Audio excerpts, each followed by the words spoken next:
warning. No, We'll get into that. Yeah. We're also streaming. Life imitates art. And it's been interesting trying to explain to some people that the primaries like this don't work the way normal elections work, in which case if somebody doesn't get a majority, then those people just get to vote for anybody and your vote doesn't really count anymore. This is some weird 1912-ish going on right now. Well, but this can legally happen anytime. Primary elections Thank you. I didn't think I was going to make it. They still got others inside. It's been an incredibly long time since there hasn't been a clear winner, and the party has had to do that. And on top of that, has had such a contentious election period. But realistically, once all of the voting is done and the caucus happens, they can vote for anybody. They have to vote for you said to vote for ridiculous. There's nothing. It's a closed little private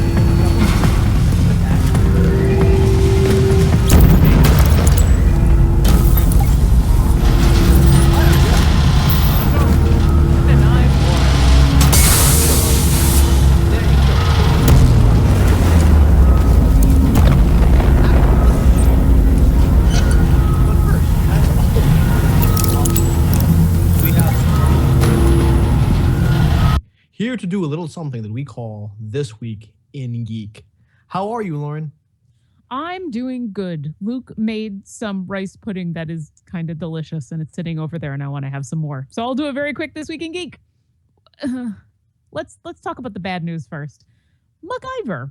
I mean, MacGyver isn't bad news. We all love MacGyver. MacGyver is what we all grew up on. MacGyver is the reason that everybody loves duct tape, army knives, and chewing gum. And MacGyver coming back is not a bad thing, I guess. Who knows? Anyway, CBS is bringing it back, whether it's a good thing or not, and they found their new young MacGyver.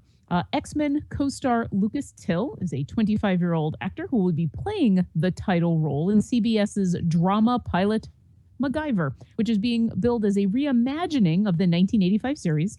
And if you've never seen or heard of MacGyver, it is about a resourceful and ingenious agent of a clandestine-ish type government, spy-ish, agency-ish, who improvises his way out of sticky situations using everyday items like rubber bands, chewing gum, and a Swiss Army knife.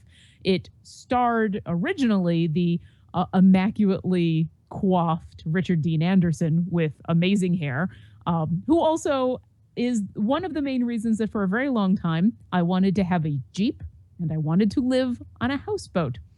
The pilot, co-written by Paul Downs Colzario and Brett Mahoney, is directed by David Von Atkins, features the 20-something Angus MacGyver, yes, that's his name, who was recruited into a clandestine organization from the original series where he will use his wits to solve problems, because the whole key to MacGyver, especially in the 80s when nobody could really hurt each other on primetime TV, is he doesn't like using a gun. They're also bringing in a best friend for MacGyver. They're going to be bringing in other people to be in the clandestine organization. We don't know whether they're going to be changing anything about the original series at all. The drama is supposed to serve as kind of a prequel and a reimagining of the original series. So who knows what's going to happen. I would like to think this is a series that could be turned into something more modern without the mullets. But it's going to be really hard. My nostalgia is really, really strong for this show. I'm not ready for MacGyver with a side shave. Just not. I joke about the mullet. And Richard Dean Anderson, I mean, I grew up in Buffalo, which is a stone's throw from Canada in the 80s, which meant for a very long time I was surrounded by mullets. I don't think the mullet is what makes that show. It's a cheesy goddamn show. Looking back on it and seeing episodes now, it's a cheesy goddamn show.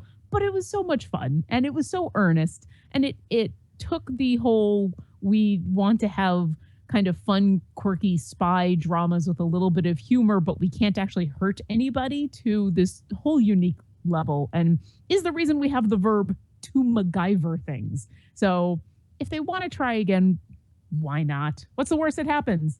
In X-Files? Here's some good news. Remember when Paramount dropped The Little Princess, or The Little Prince. If you don't know what The Little Prince is, it was originally a absolutely gorgeous book called Le Petit Prince by Antoine de Saint-Exupéry. And if you haven't read it, it's a gorgeous book. It's wonderful. They turned it into a movie, and it was released in theaters a couple of weeks ago around the world, except in America, where Paramount had the distribution rights. And a week ago, Paramount said, you know what? Screw it. We're not going to release it, and dropped it. Just a week before it was supposed to go out. And while it won't be picked up by anyone in theaters, Netflix has come in to rescue The Little Prince. The Hollywood Reporter has noted that The Little Prince, which was supposed to arrive in theaters yesterday, will now be distributed by Netflix. They haven't set a release date for its streaming premiere. The listing is only saying it's going to be available, quote, this year. And, this wouldn't be the first time that Netflix has snatched up something canceled from production, although arguably this is the most quickly, recently, and suddenly, I guess. And this may hopefully receive some acclaim. I think the movie so far has been doing well worldwide, but it'll be very interesting to see if all of this news will bring a movie that might not have done amazingly well in theaters.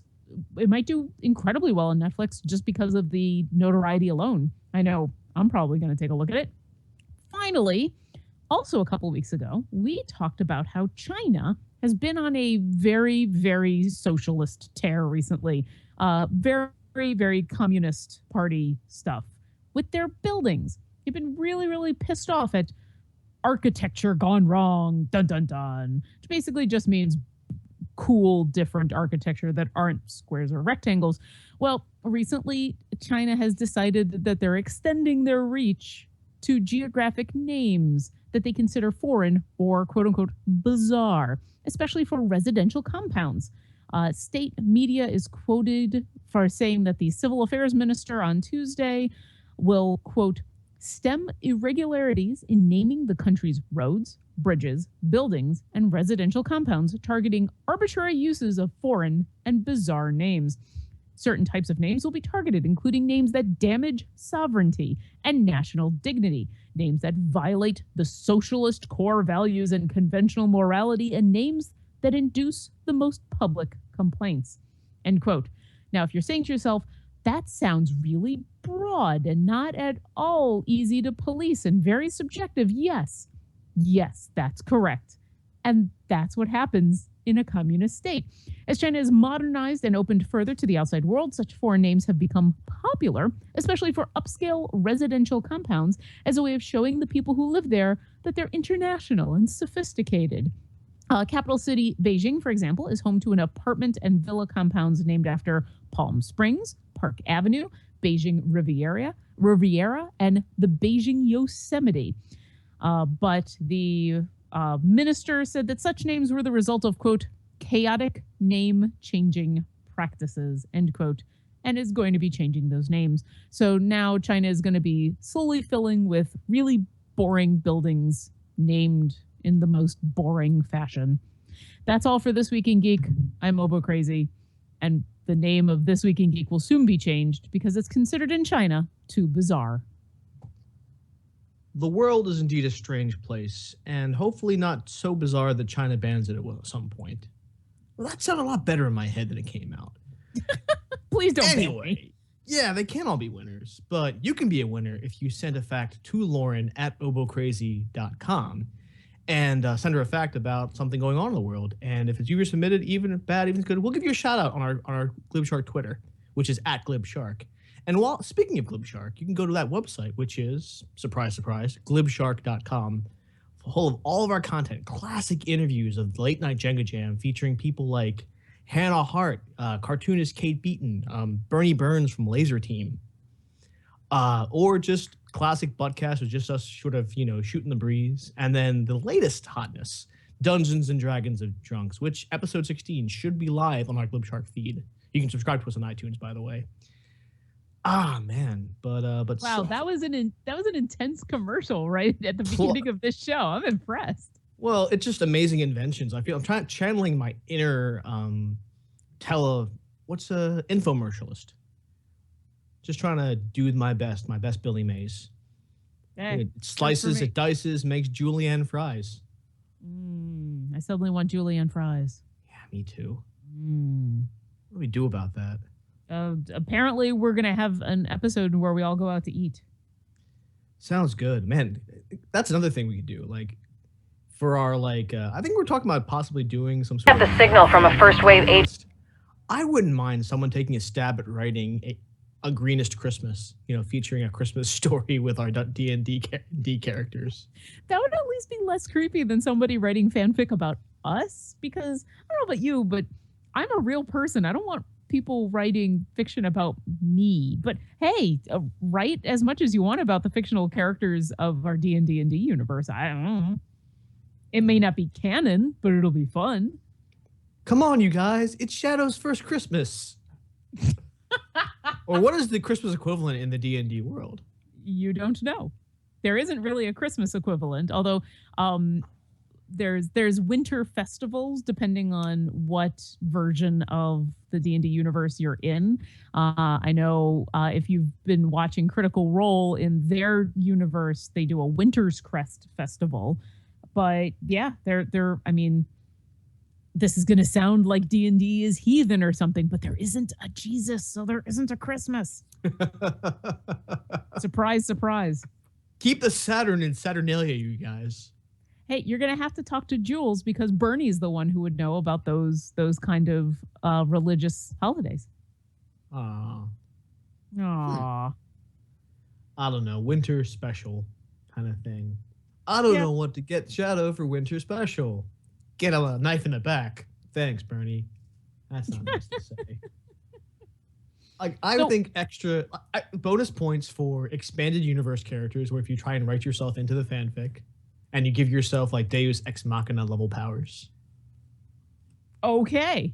So you want to marry Sue in the middle of Greenest. Okay. I can provide that if you'd like, but that's not a very fun D&D game. Well, no, but I'm saying not a very good fun D&D game, but it'd be awesome for bad fanfic. Yeah. See, now it's moments like this that I wish that I'd been able to watch all of Daredevil, because I feel like I'd be able to ingeniously weave a segue into that. But Luke managed to watch all of Daredevil this weekend, and I didn't see a single episode.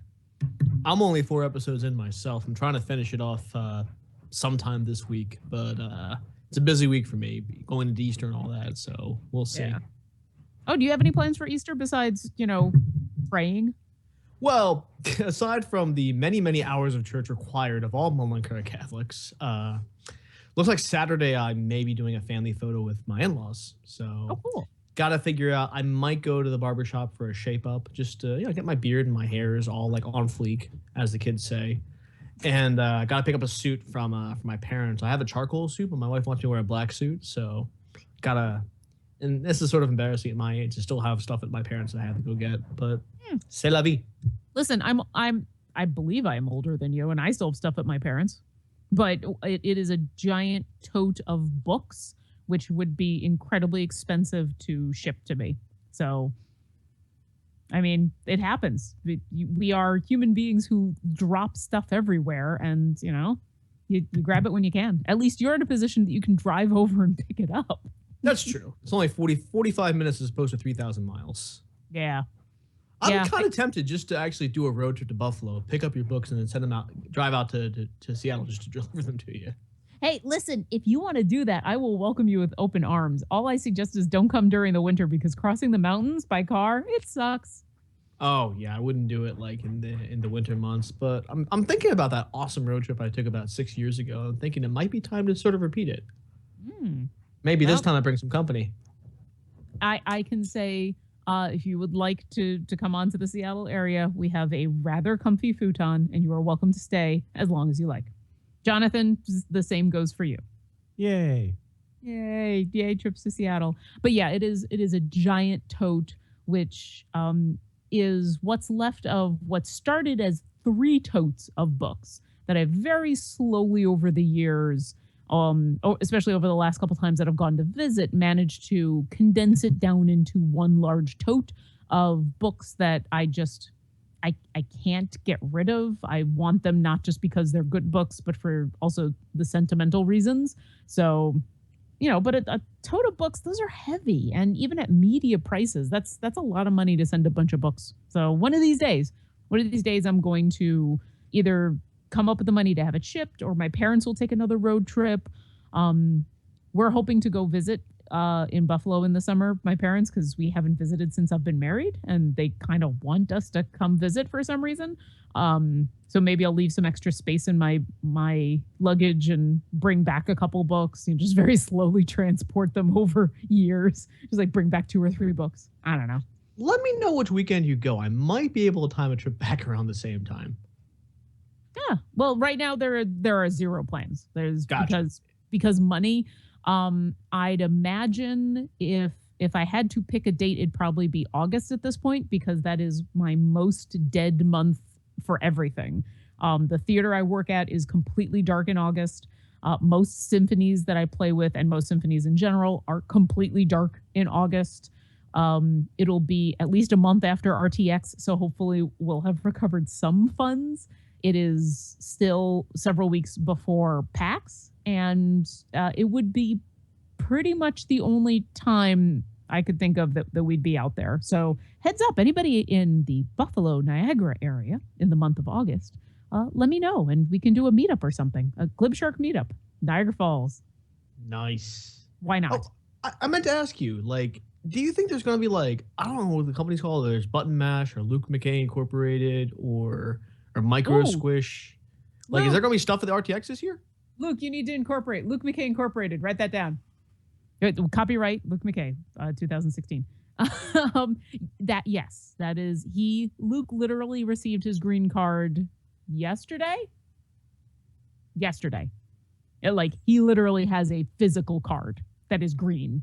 So he is legal. And yes, we are planning on going to RTX. And that, my darlings, is what we called in the old days a Jenga Jam exclusive, which I guess is a Glib Shark exclusive now.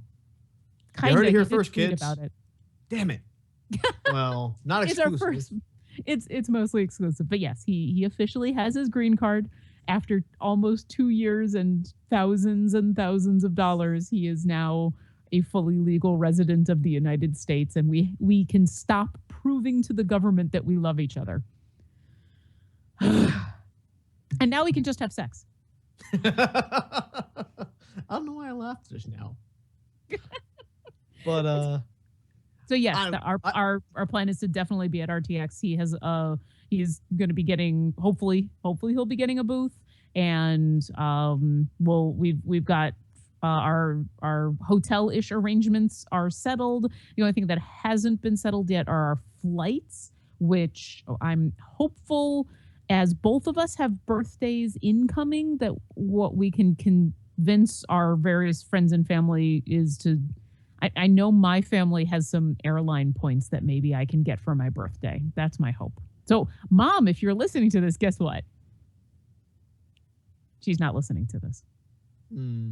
I should be like, you know what? If you want to celebrate my birthday, you can buy me a drink. We should have the Buy Jenga a Drink fund for RTX. Rather than get me something for birthday, just cover it there. Put a little blurb on glibshark.com. Although I feel like maybe that money could be better off going towards production expenses.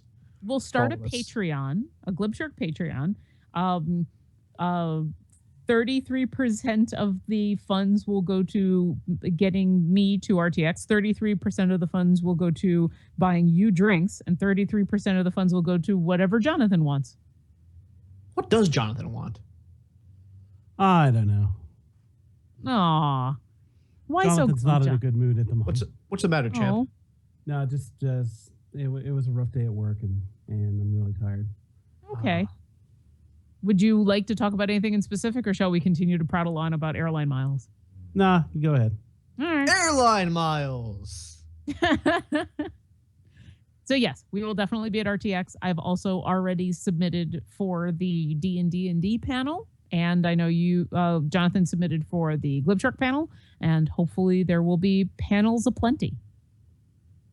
I don't know what we're going to do at all of them, and I'm still trying to come up with what I'm actually going to do at the game, which might have to wait a couple more months until we get much closer, because I don't know where you guys will be in a couple of months. Or if We'll have we'll to be. see. One of us could be dead by then. True, but that would almost make it easier because then that could just be an alternate universe, you know. But I think it would be a lot more fun for everybody involved if whatever one-off game we played at RTX tied in at least tangentially to what was going on in the regular podcast. But that does mean planning is going to be difficult. And suddenly I need a drink. Oof. I'll say this, speaking of planning and podcasts, for those who are listening live, all 10,463 of you, if you pay attention on Thursday, that should be when, and this can be kind of a Glib Shark exclusive, but that should be when the Wizards of the Coast podcast that I was a guest on drops. So if you're listening to this from the future, that would have been March 24th, I believe. That's 2 short days away. I believe, if I've got my dates right. It's supposed to be this week. So keep an eye on Twitter. And I'm definitely going to signal boost the crap out of that when it comes out, because I'm looking forward to hearing it myself. It's now been long enough since I did that podcast that I have started to think that I'm starting to get worried. I'm starting to be like, what do I remember everything that I said? Did I actually sound good, or did I just sound like an asshole? I'm not sure if I remember things correctly. So I'm actually starting to get a little nervous.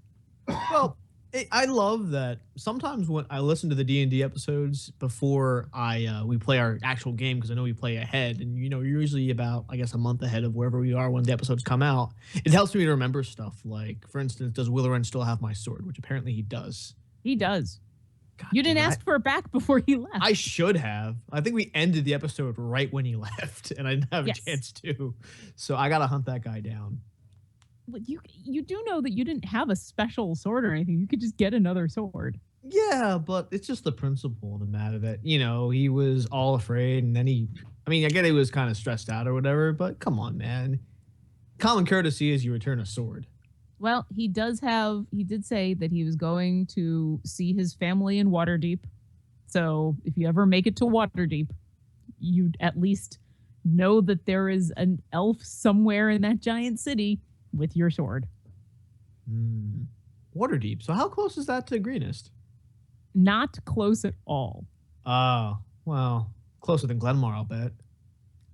Yes. Yes, closer than Glenmar by a long shot.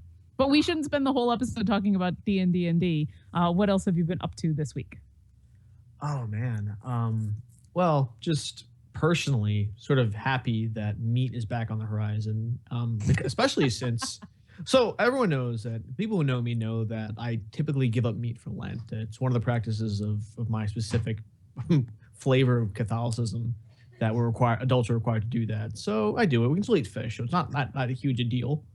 But every now and again, I find myself craving. And the way I usually break this fast is on midnight, at the end of Holy Saturday, going into Easter Sunday, I'll usually get a cheesesteak from my favorite place in the city, which is Steve's Prince of Steaks. And I can already hear Sedlak saying, "Tony Luke's" off in the background. But Sedlak's wrong. It's Steve's Prince of Steaks. Anyway. So I gotta ask. Wait. Before we move on from this midnight steak. Okay. I have to ask. One, is this place normally open at midnight Sunday morning? Or 12:01 Sunday? And It is. two, it is normally open at that time?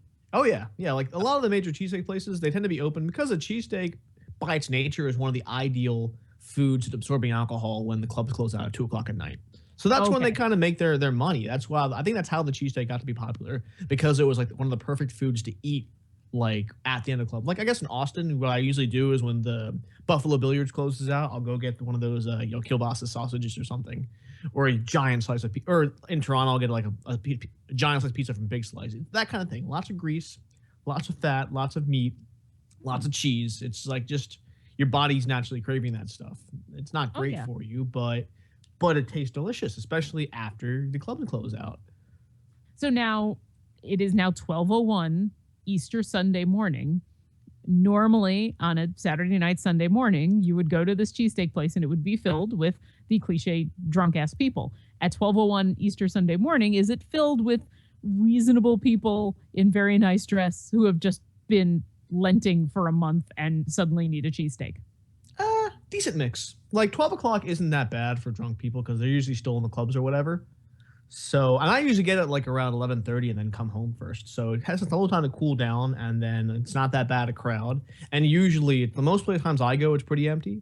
But every now and again, there's a crowd of people who come in. Like, cause Steve's is sort of like off the beaten path a little bit. It's not like Pat's. It's not like Gino's. It's not the cheesesteak place you think of. Tony Luke's is much more popular, but I prefer Steve's, just because I grew up in that neighborhood in Philadelphia where they were kind of dominant.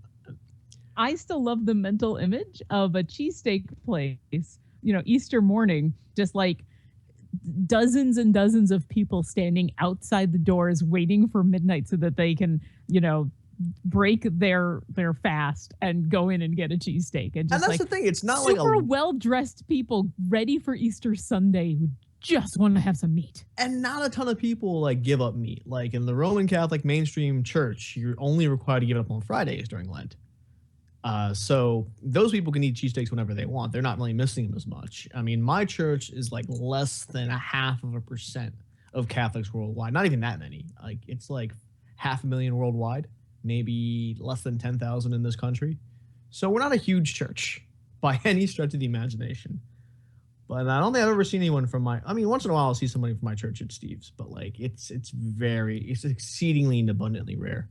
Oh, I'm going to continue to believe that there's just millions of people across the country jonesing for cheesesteaks at 12:01. It just makes me happy. Oh. I mean, because, okay, so maybe, that is something normal in your religion, but anyone for Lent can give up anything. It's very possible that mainstream. Could yeah, exactly. Or you could be like me and not. And then there's all those people who say, I gave up Lent for Lent. And it's like, well, congratulations. You give it being clever for the rest of your life. Yeah. Ooh, I'm actually. zing.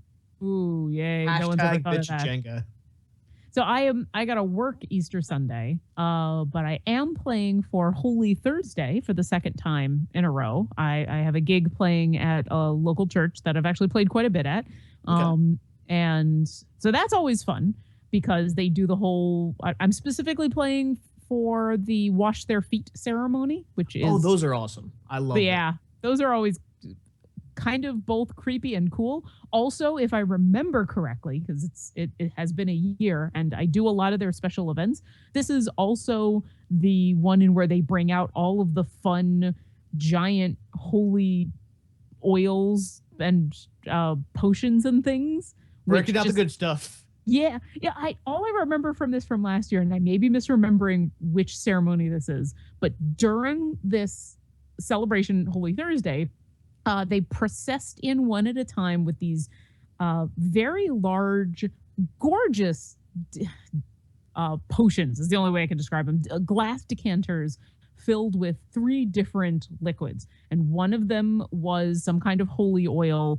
One of them was some kind of holy water. And one of them was some kind of holy something else. And there was a reading that happened before and during the procession. And all I remember is that one of them specifically essentially was described by Jesus as basically a potion from an RPG. Drink this and you will regain health and it'll make you healthy. And I'm like, I want that. I want that so much. And it's this beautiful glass decanter and it was this weird kind of oily liquid and it was amazing.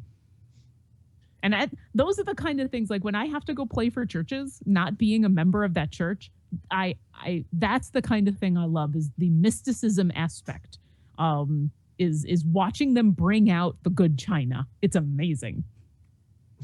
So I'm excited. And then there's going to be people getting their feet washed while I play, because sometimes that's my life, is I get to play while people get their feet washed. I mean, the symbolism behind it I thought was always kind of cool. It's like, here's a leader, ostensibly a king, who's like, flips the paradigm of leadership and says it's not about lording over somebody, it's about serving them. Yeah. And that is a really cool message, regardless of what you believe in. Absolutely. I totally agree. And it is definitely, when I think of Jesus, I like to think of the Jesus who humbles himself and considers himself an equal, like we all should, to everybody. Yeah. But in reality, I am playing music for people to have their feet washed to, which is awesome. Yeah, foot baths. Yeah. Whew. But And I maybe mean, some members of the choir will have their feet washed this year. I guess for the church that I play at, it's half volunteers, half lottery. So people submit to have it done, and then I guess the priest draws them out of a hat. I don't know how they get picked, but it's like half and half. So in the Mullen-Curry Catholic Church, we do it, but only when there's a bishop there. Because the bishops are seen as sort of, I'm not sure what the Christology behind it is or what the logic behind it is, but I think it's because in churches like the Catholic Church and the Orthodox Church, bishops are seen as sort of the direct, in the line of the apostles, right? Like Jesus had those 12 guys that followed him everywhere, right? And those are the guys he put in charge of his church. And yes, the 12 apostles. And Those the, 12 and, the, guys. and the bishops are essentially successors of these apostles, right? So for some reason in my church, and my brother would do a much better job explaining this than I would because he's a priest, only bishops do it. So regular priests don't do it in our church. It's just, well, a couple of years ago, we actually had our bishop come from, based in New York normally. He came to the Holy Thursday service, which in my church is done on Wednesday. That's a whole other thing. It's called Pesach, which, what's that? Wait, your Holy Thursday's on a Wednesday? I think originally we started doing it because we used to rent this church in North Philly, and we didn't have the space available actually on Holy Thursday. So we're just like, oh, is it available Wednesday? And it's like, yeah.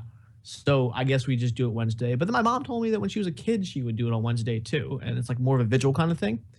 And so you don't have to go to church 2 days straight because our Good Friday service is killer.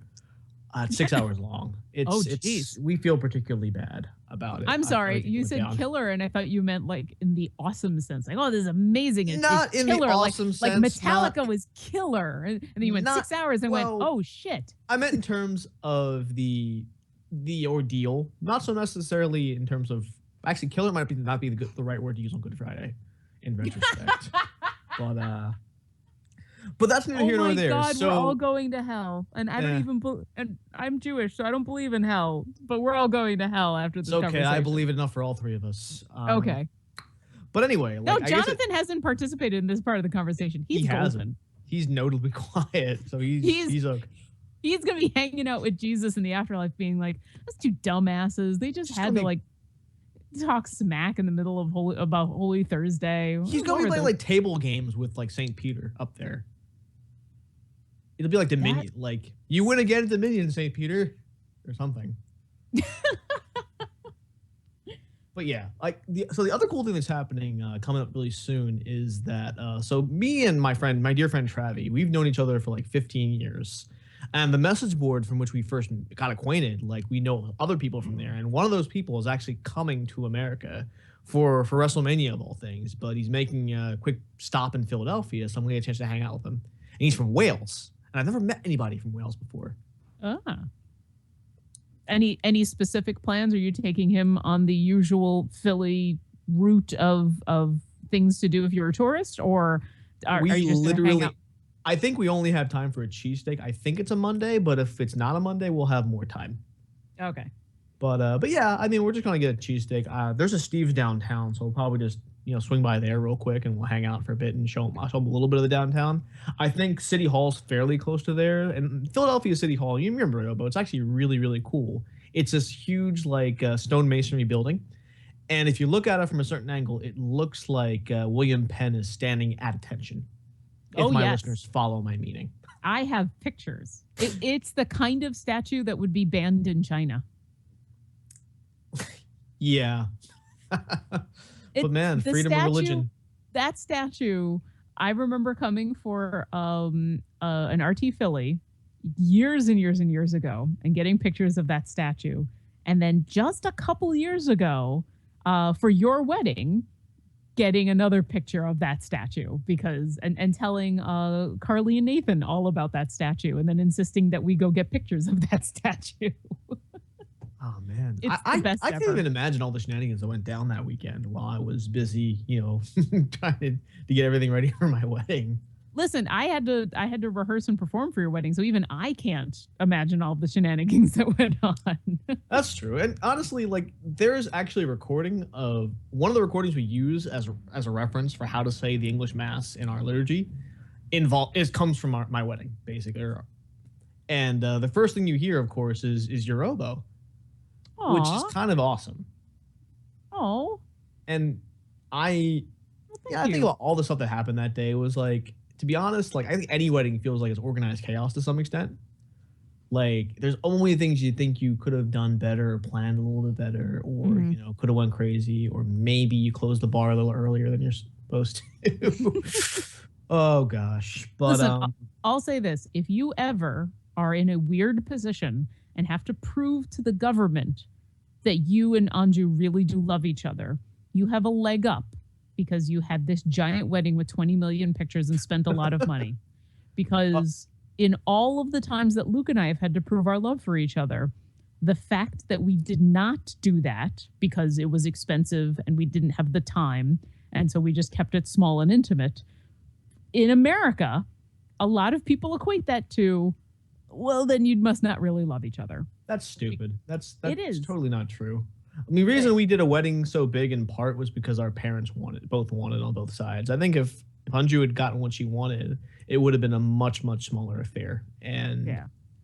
and I got some stuff in the line, and we always decided that I think that's probably the biggest thing we're ever going to do as a family. Like, you know how like some kids' birthday parties become these insane like fiascos. We had to take out birthday loans and stuff. It's no, like if and when we have kids, like we're going to do a barbecue. And if you want to take home something, it'll be barbecue. And if you want to be a game, it'll be, we're going to put a ball in the yard and be like, here you go, kids, go nuts. Maybe there'll be basketball. Maybe there'll be a volleyball net. Like nothing crazy. All I want to do is sit in the sun, eat barbecue, and drink beer. Yeah. And that's your birthday, kiddo. I mean, maybe yeah, like, those goodie bags and there's stuff. And I love my sister very much. And this is going to come back and I'm going to hear this, I'm sure. Because every now and again, I got people from my family listening to this show, but like I felt like, my youngest niece's first birthday, it was excessive, but everyone celebrates differently, I think. I mean, that's what she wanted to do for her daughter because she loves her daughter so much. And I can't fault people for doing that. But it's definitely not for everybody, and it's certainly not for me and my better half. Listen, and a lot of people, they dream about that kind of wedding, the crazy, amazing, it's the one time that they see, the women get to pretend to be pretty princess and the guys get to be, the king of the ball, and that very Americanized ideal of a wedding. There's absolutely nothing wrong with it.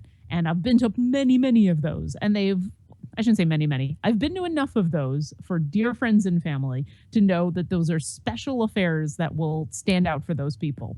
Yeah. And it just sucks that because we didn't do that, every once in a while there was well, what do you mean you don't have 20 million photos of the two of you? What do you mean you didn't spend $10,000 on a wedding? And what do you mean that you didn't have it catered and all this stuff? So, do what makes you happy.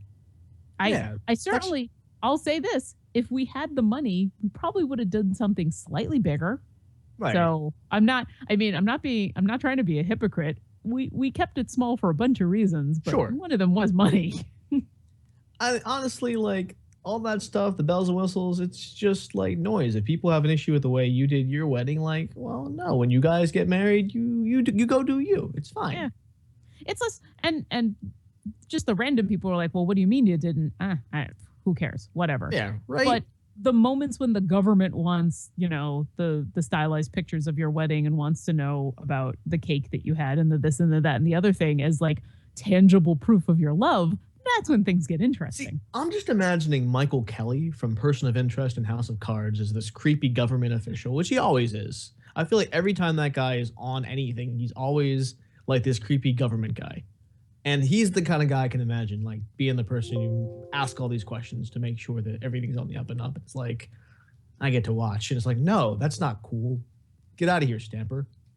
Is this your way to very slowly move your way into House of Cards spoilers? Honestly, it's really not. But I wanted to reference that because the Michael Kelly reference, I think, is good for people who have seen House of Cards. And because he always plays a creep. Just It's like he's like a character actor, I guess, and his character is that of a creep.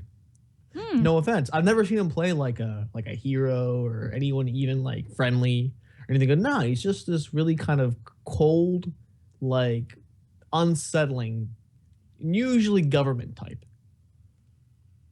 And I mean, Bob Hask. I mean, nothing to say about that about character actors. Bob Hastings was a character actor, and he did a great job of it. I'm trying to think of other character actors. Margot Martindale, for sure. I'm just naming ones I know from cartoons.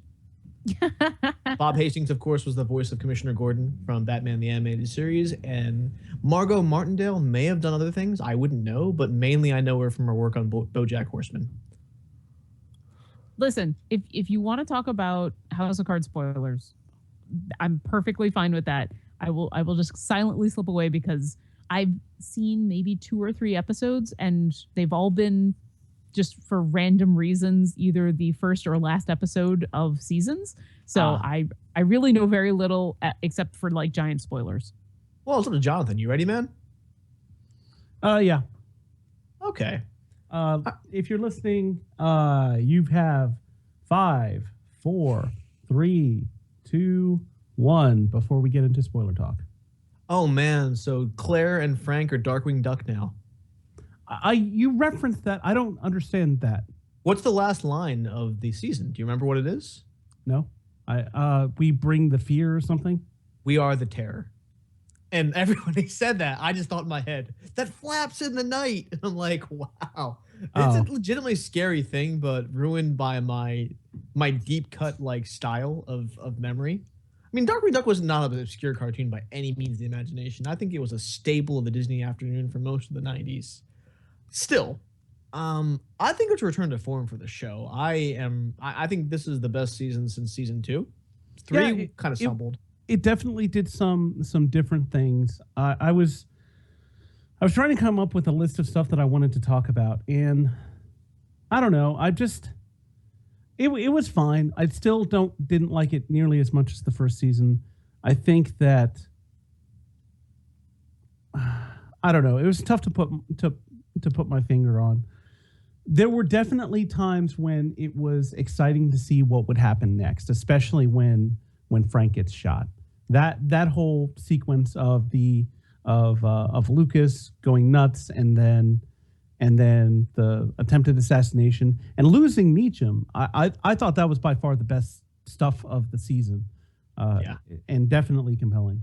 And then the surprise returns of Corey Stoll and Kate Mara as their characters that both died in season 1 and the really beginning of season 2, respectively. And not only that, but Kate Mara had that short Claire style haircut and Claire style dress, which I'm sure was deliberate. Yeah, absolutely. And I liked how things kind of wrapped in on each other. So you have Lucas getting out, then not finding purchase in the story that he was working on, finally snapping, shooting the president and killing Meacham, and then it's Hammerschmidt who uses Meacham to kind of try and unravel everything. I thought that was a very interesting way for that story to kind of snake around in on itself. I thought that was very clever. And that's like this whole arc of the first 4 seasons of The Secret, of these hidden murders and all the stuff Frank had to do to climb the ranks. It comes out basically, and then it's sort of like, well, now it doesn't matter because the country's on full alert, and it's sort of a kind of wry nod to how we're willing, I guess, apparently today's landscaped, to forgive a lot of gaffes and deep character flaws as long as a person is able to project strength. That's an obvious nod at a particular presidential candidate right now. It's like people don't care. They're like, hey, he's strong. He'll protect America, And I'm like, well, that is terrifying. But I want to say that Joel Kinnaman, I think RoboCop did a great job as the governor of New York. I think he did a really, really awesome job. Conway. And yeah. I liked how, I liked that when you first get introduced to him, he is a good husband and a good father and seemingly a pretty decent guy. And it takes the last half of the season to kind of have that unraveled, like those layers peeled away, and then you get to see that in the end he is a piece of shit like everyone else. Well, here's the thing: he goes from being the family man to the calculating, conniving, like politician as a sort of proto Frank, to being really revealed as someone who's not willing to go as far as Frank, who's not as strong as Frank. Like Frank basically calls him out as a fraud, and says you will be seen as a fraud if you're elected, and it all comes apart for Conway. I mean, you don't see the election, but it's heavily implied that he's not going to win, that Frank's going to be reelected. We don't know for sure, but I mean, I can't imagine them really ending the season the way they did unless Frank's in office for 4 more years. So one question that I have, and I think this is a possible, or a couple of questions, a couple of thoughts. Is this next season, so season 5, is that the last season for House of Cards? Well, one way to look at it is that there are 52 cards in a deck, right? And now they've done 52 episodes. But that they're not stopping the show here. Right, but that's what I'm saying. Now that they set up the whole deck, is it time for the house to fall down? I think that's a clever way of thinking about it. I feel like just to make sure that we have a good complete story, I don't see it going on for more than 2 more seasons. I don't know how they drag this out. I guess that's one of the reasons why I found this season a little bit tiresome, even though some awesome stuff happened, is that it's kind of like, okay, we've seen these characters. Yes, stuff has happened to them, and they get knocked down, but then they pick themselves back up. But that's how every season is. And even though these trials for this season were a lot more critical and a lot more dangerous, it's still the same roller coaster ride. And you could say that about any show, but I feel like they need to end on a high note. And I feel like that is next season. Well, and then season 3, my other thought about that is that I think it's very possible that at the end of this season, we see that time jump. Because like you said, we don't need to see the election. As far as we're concerned, the election was won, like you said, when Frank called out Conway. Yeah. So I think we could see like a jump to 2 years in the future after this war or something, and then things have really started to unravel, and then we see Frank's downfall. And the time jump would make sense at this point. It would be a whole callback to the UK version of House of Cards, where you get to see Francis Urquhart, who is the English analog to Frank Underwood, basically having this Thatcher-style 10-year run as the prime minister. So I could see him, jumping ahead 2 years, and then sort of having the last 2 seasons be, or I guess if it is the last 2 seasons, be about like how it all come. Well, that's the thing. I don't want it to be 2 more seasons. I want it to be 1 more season. I think that's the best way that you end this story is you end it next season strong. Especially, and the thing is, I think one thing that will be telling, I think Netflix will advertise the hell out of it if it is the last season. Yeah, it won't be a surprise. But I think if we do see that time jump, I think it is that right there is a sign that it's going to be the end.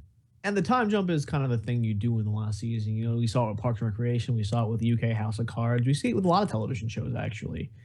And honestly, it would be good timing because the original showrunner, Bo Willimon, has moved on. Looks like he's writing a screenplay or something like for a movie, or possibly doing like a theater thing. I forget what it was. But the point is, no Bo. That can hurt a show, and you definitely saw that. We won't get into it too much. I did finish Daredevil season 2. It had some good stuff. Definitely not as good as the first season, and I think that's one of the symptoms of Drew Goddard leaving. Oh, it's too bad. I am only 4 episodes in. I'm liking what I've seen so far. No, and I liked it too. I mean, I finished the season, and I was very glad to. It sort of felt like if Daredevil was the Avengers, season 2 of Daredevil was Age of Ultron. Well, that's not a huge jump down. That's not too bad. For me, it actually, like, I hold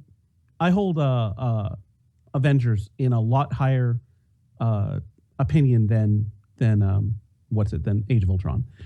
And I think they both suffer from sort of the same thing. You know what? We'll save that for it. I'm tabling this for a Daredevil spoiler. Yeah, cast. give me at least a week to finish. So when it turns out that Matt's graham cracker armor is not quite as effective as his ultimate armor, that's a big twist in the show, man. Oh man, thanks a lot. Yeah, I know.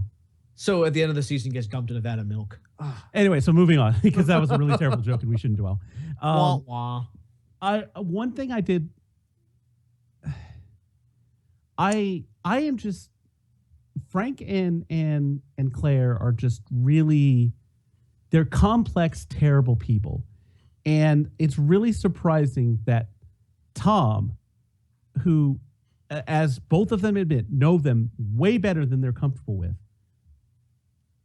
chooses to interact with them as intimately as he does.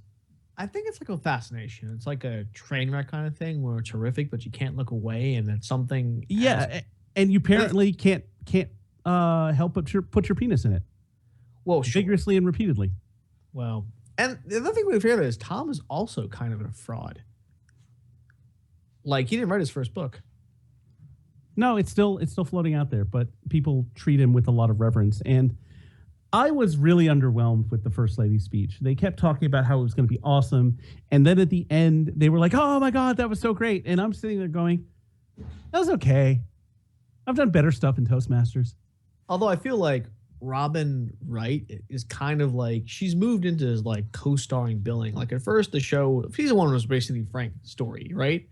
And you get a feeling that they sort of, Claire was sort of a side character, like, and, in there, and she definitely is somewhat a major character, but not like the co-deuteroagonist, I guess, or the co-protagonist. No, I disagree. I think that she's been a counter and a good, and received a lot of the attention that would be afforded someone who's not Frank Underwood. Obviously, this is Frank Underwood's show, right. But she got enough of that story, like with the nonprofit she was running, and Sure. then when she became the second lady or whatever the vice president is, and then definitely with that whole affair like early on where she. But ran definitely off to New York. those were B plots. I mean, that's what I felt like, at least. That's how. I don't know that they were B plots because they had to deal with them very directly. Like Sure. they were very much part of the overall tapestry of the story, but I think really it's sort of, I feel like if the first season was mainly Frank's story, season 4 is definitely Frank and it's almost like 50-50 Frank and Claire. I don't know. I think it's more of Claire's story in season 4 because you get that whole story of her in Texas. Oh, with her mom. And yeah, with her mom. Played by Ellen Burstyn. I wonder, is Ellen Burstyn going to get tired of playing characters who are going to eminently die? Like, when you get to be as a revered and acclaimed actor as she does, and so you're starting to play a lot of old people, all of a sudden, all these roles, you die. Does that weigh on your psyche at all? Like, you keep playing these characters who you read through the script and like, oh, this character dies. Oh, I'm playing this old lady. Okay, she dies. I wonder if that weighs on them at all, or are they just like, it's just whatever. Well, that's another kind of character acting, isn't it? The dying lady. How have we not talked about Nev Campbell yet? I don't know.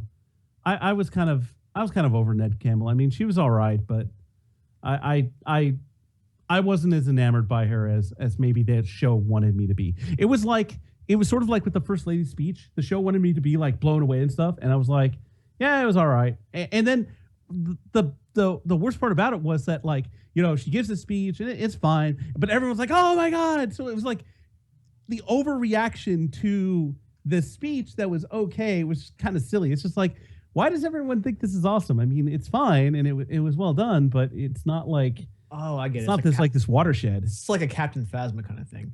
Yeah. Like, we're really the person we're rooting for is the press secretary every time he gets a win over Stamper. Oh God, that poor what's his name? I think the actor's name is Nathan Deal. I'm trying to remember what the press secretary's name is, and it's weird because I haven't seen it in a couple of weeks, and it's how telling is it that we're struggling to name characters from House of Cards? It's pretty bad. Yeah, not for Seth. for us, but Seth is his name. Seth. Oh yeah, Seth Grayson, right? Yeah, and Okay. so when Doug like knocks Seth over and like puts that fucking glass over his mouth, and it's just like, I want your obedience. It's like, where the hell is this coming from?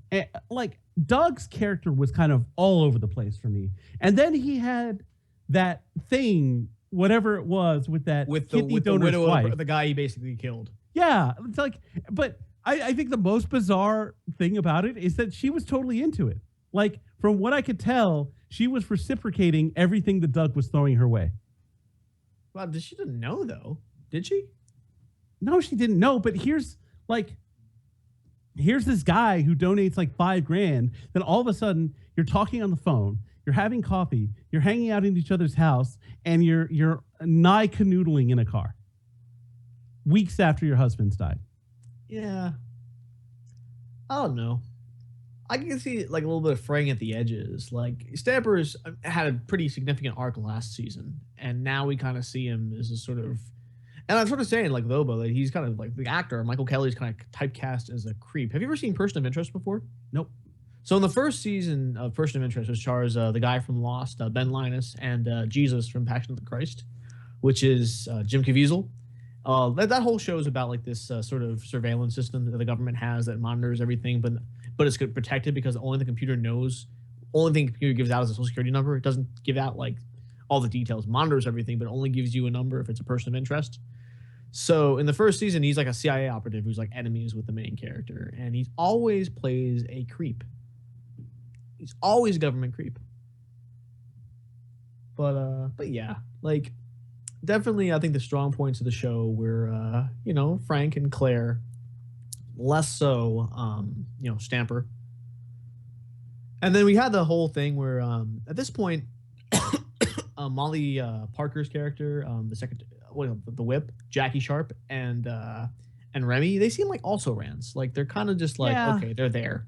Yeah, Remy, I think, played a little bit with the whole investigation. You know what actually surprised the hell out of me? The resolution of Freddie and Frank's relationship. Oh yeah, like you're I don't want to say the word during Lent. You're a motherfucker. I'll say. There you go. I'm a terrible Catholic. What I was looking for. He like, I think that was because they needed to send off the actor who played Freddie.